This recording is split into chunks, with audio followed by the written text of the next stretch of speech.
Hello, in this video we will be explaining nodal analysis in DC circuits and supernode. This video is done by Jakob Freyr, Sindri Andreas and Valens Torfi. Let's start by doing a nodal analysis in a DC circuit. In this problem, we want to find the voltage in node 1 and the voltage in node 2. We have appointed the voltage in each node as V1 and V2. So, in node 1, we have this current source, which is in this direction. So we can assume that the first current has this direction. So like this. And we will name this current I1, which will be equal to 3 amps, as provided in the example. Now, from this, we can estimate that the currents from the node will go in these directions.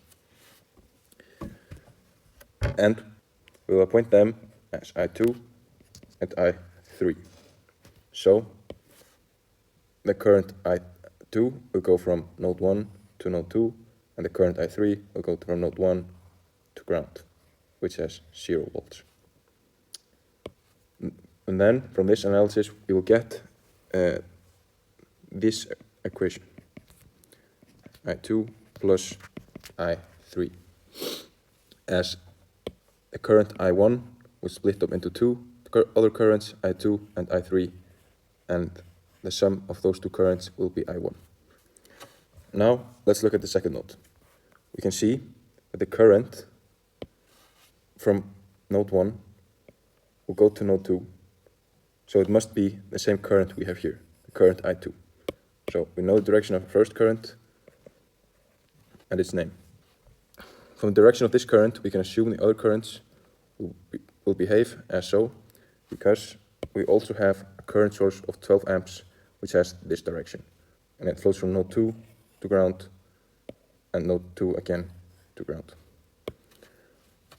And we'll give them the names I4 and I5, and from that we'll get this equation. I2 will be equal to I4 plus I5. We need to find the voltage V1, so we will use the equation we got from our Kirchhoff's analysis and use that to find our voltage. In node 1, we have the currents I1, I2, and I3. We know this equation from before,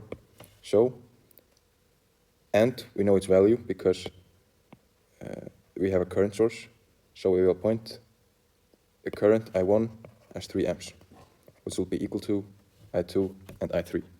Now we just need to find I2 and I3. From the equation I'm writing now, we know that current is equal to voltage over resistance. And then we just need to find the voltage over this resistance and this resistance. We know the voltage V1 will not be the same as the voltage here, because we have ground, which is 0 volts. So the voltage over this resistor will be the difference between these two. So we will get V1 minus 0. And from our equation we got here, we know it will be divided by 2 ohms. Then we just need to find I3. We will find I3 by doing the exact same thing, but now we have to find the voltage difference over 6 ohms.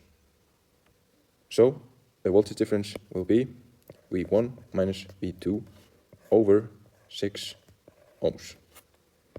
So this is I1, this is I2, and this is I3. But we don't know V1 and V2, which we'll now need to find. Let's look at the second node. In node 2, we also know the equations for the currents in the node. So we will just write them down. We know the formula for I2 because I2 also occurs in node 1. Then we will have V1 minus V2 over 6 ohms is equal to I4 and I5. We can assume the value of I4 because we have, in this example, we have another current source which has the same direction as I4, which was explained before. So we will appoint I4 as 12 amps plus I5 which will be the voltage difference over 7 ohms, as can be seen here. And we know the voltage is 0 in the ground, so we'll get V2 minus 0 over 7 ohms. Now we'll just simplify these two equations, and we will get 4V1 minus V2 equals 18, and 7V1 minus 13 V2 equals to 504 amps. Now we have two equations with the same two unknown variables, V1 and V2, and we will use linear algebra to find these two values. We will have a matrix which we will get from these two equations, and from these two equations we will get 4 minus 1, 7 minus 13 equals to 18 and 504.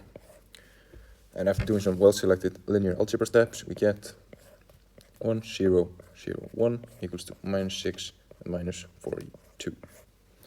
So now we know V1 is equal to minus 6 and V2 is equal to minus 42 volts.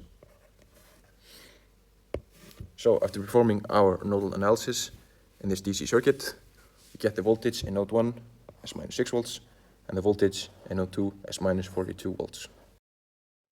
So, in this example, we're going to explore the supernode theorem and understand the concept behind it.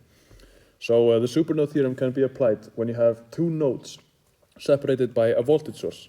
So here we have node 1 and 2, and they are separated by this 2 voltage source. So what we are going to do is that first we're going to look at V1, and we see that V1 has some value, which we don't know. But we know that V2 is going to be 2 volts higher because of this voltage source.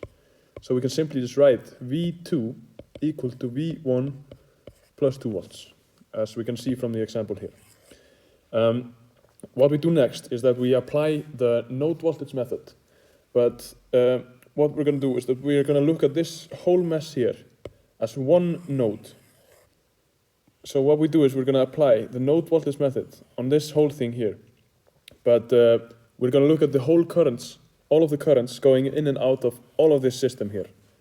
So here we have a current going in. I'm just going to assume this one goes out. It doesn't really matter. It goes out. And then, since we have to look at the whole system, we're going to look at this one as well, and this one. So we apply node voltage method on all of these things, and set up our equation, and then plug this one in. As you can see here, I applied the node voltage method on this mess right here. And this one is just the 2 amperes going in, and then I assume everything else is going out. So I have V1 minus 4, V1 minus 0 over 4. Then I have V2. Note that I write V2 because this is still node 2, but I'm just looking at this as one node. So I have V2 minus 0 over 3, and then I have 7 amperes out. And after cleaning this a little bit up, note that I have V2 here. And since I know that V2 is equal to V1 plus 2, I can just substitute that in right here. And then solving for V1, I get that V1 is negative 9.714 volts. And since we know that V2 is just V1 plus 2 volts, then we can just write V2 as minus 7.714 volts. So these are our answer right here. And I hope that you've gained some understanding of the supernode concept. And yes, you can always apply this when you have these conditions right here.